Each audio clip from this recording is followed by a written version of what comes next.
Hello everyone, my name is Adityan Madhu and I am an independent researcher working on deciphering the Indus Valley script. The title of my research is Linguistic Lineages and Law Scripts, a cross-civilizational analysis of the Indus Valley script. My research is published in Zenodo. You can check it out through this link. If you're interested in accessing the draft, join discussions, commenting, or sharing your perspective, criticism, and suggestions, you can do that through my academia profile via this link. If you're unable to share your feedback there, feel free to type it out in this and following videos comment sections. This video is the introductory part, where I will explain the framework of my research, how I came into this topic, how I've been progressing, and what makes my research novel and unique. Something that hasn't been shed light on by other researchers. But before diving deeper, there are two things to know about my research. I hypothesize Indus Valley script to be either logographic, semasiographic, or logosyllabic in nature. My research is divided into 5 phases, each of which will be covered in its own videos. This is the first of approximately 6 videos, so smash that subscribe button and click the bell icon so you don't miss them. Your support means a lot.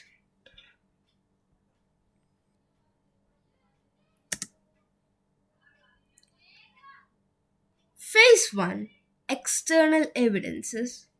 This phase involves an objective study of some science using external evidences.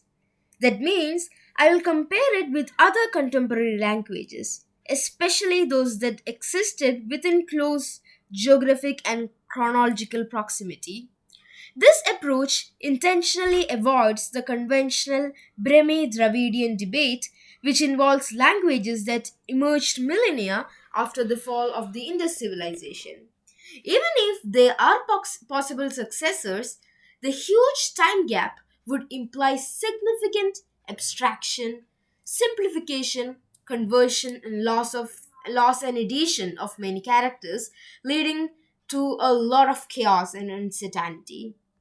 So instead, we will focus on specific timelines and regions, exploring their languages, comparing signs, finding similar characters, and cross verifying to assign values. Using this method, we can decode a substantial number of signs, though not all of them. Phase 2, Internal Evidences. Here, I decode other signs using internal evidences. Since I hypothesized the Indus Valley script to be logographic in nature, the objects represented by these signs would be those that the civilization knew or interacted with. For example, a desert civilization wouldn't depict a polar bear unless they have contact with it, which is highly unlikely. We apply this logic to the Indus civilization and other cultures it has trade ties with. By identifying common objects and their symbolic representations, we can assign values to these symbols. This method has also proven highly effective, and I have successfully decoded many signs using both methods. Phase 3, Deciphering Inscriptions. Using this method, Using the above methods, I have been able to decipher many seals and inscriptions and understand their context and meanings. These aren't religious or mythological texts like some might expect. They're mostly administrative and trade documents, which makes sense, especially for seals meant for export. For instance, a fish symbol likely just means fish, nothing more or less. But with diacritics or modifiers, its meanings changes. For example, a roof-like modifier above a fish sign might indicate that the fish is dry or frozen, We'll explore this in greater detail in later videos. This phase includes many controversial findings that some people may find hard to digest. But hey, I got to share it with y'all. Just kidding. Phase 4, Continuity. Here, we will explore the continuity of the Indus Valley script into later Indian languages like Brahmi, Dravidian, and even beyond the Indian subcontinent. Phase 5, Phonetics. This is one of my favorite phases, just like phase 2. It focuses on possible phonetics, how each character might have a sound value. This is highly hypothetical but fascinating. One particularly shocking finding is the connection between logographic meanings I found and its phonetical values, a deeply interconnected and articulated system.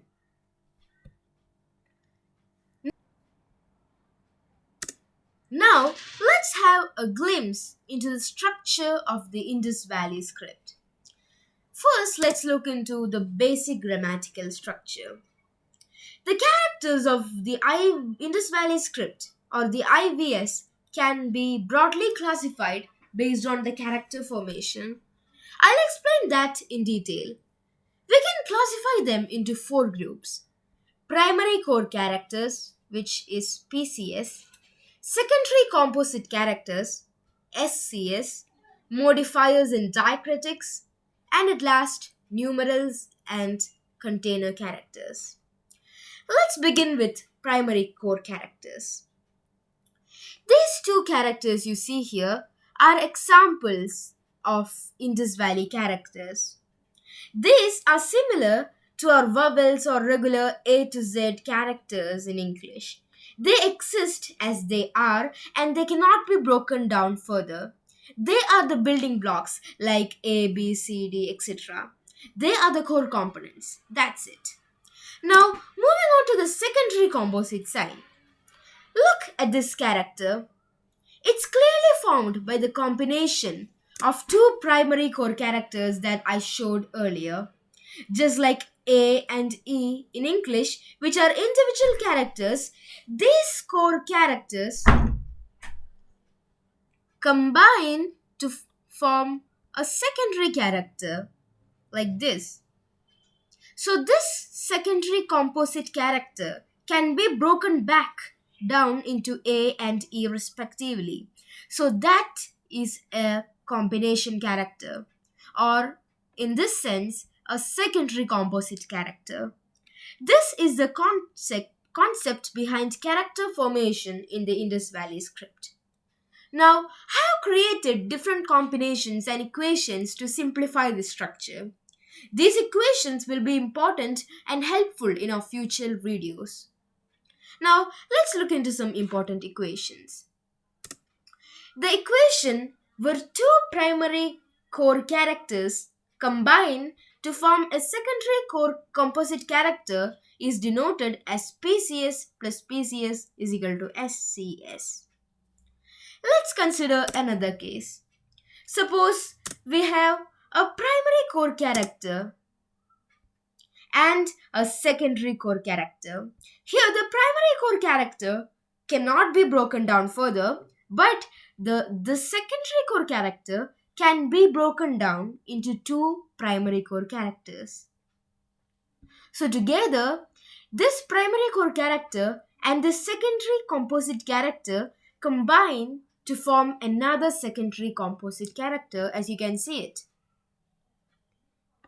This can be denoted by the equation PCS plus SCS is equal to SCS.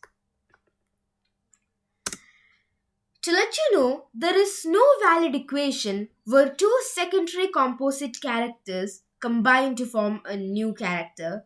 That case is invalid. So far, we have seen examples of two characters forming an SCS. But the maximum number of characters that can form an SCS is 3. Let's consider more equations.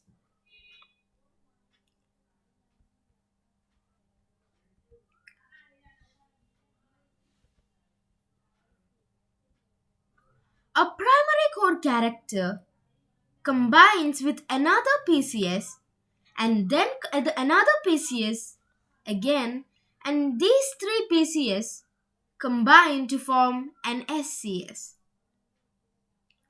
Another example is where a PCS combines with two SCS to form an SCS. Yet another, one PCS plus one PCS plus one secondary composite character combined to form another SCS. However, just like before, three SCS characters combining to form any other character is not valid. Next, we have the category for modifiers and diacritics. Here, you can see specific characters with an X-like character in certain regions. That X-like symbol indicates the location where different characters are placed. When different characters are placed with these symbols, they seem to change the meaning of the base character in some manner. Next are numerals. You can see them representing different values, and we will decode them in future videos. Lastly, we have container characters. These are specific geometric signs that enclose various patterns. They are essentially specialized SCS characters but with unique internal patterns. So that wraps up with our basic structure. Now let's move into advanced grammatical structure of the Indus Valley script. This part is based on the research by Bahata Ansumali Mukhopadhyay. You can check her research using this link. Her work focuses on character patterns, how they appear in inscriptions. Broadly, they can be classified into three kinds: terminal clause type A symbols, which is TCA, terminal clause type B symbols, TCB, and at last, initial clause terminal symbols, ICTs. So now let's look into TCA, which are represented using green. These characters appear at the end of the phrase. That's it. They are simply phrase ending characters. Next are TCBs. These characters occur before a TCA symbol. You can see examples where a TCA symbol, like imagine this TCA symbol, and a TCB symbol will appear before it at this place. So that's it. A TCB symbol appears just before a TCA characters and they are represented using yellow color. And now we have ICT. These appear after a TCA symbol and are characterized by a special affinity towards specific characters. Let's examine this with inscriptions. So, in this inscription H696, we see the typical TCA TCB pattern.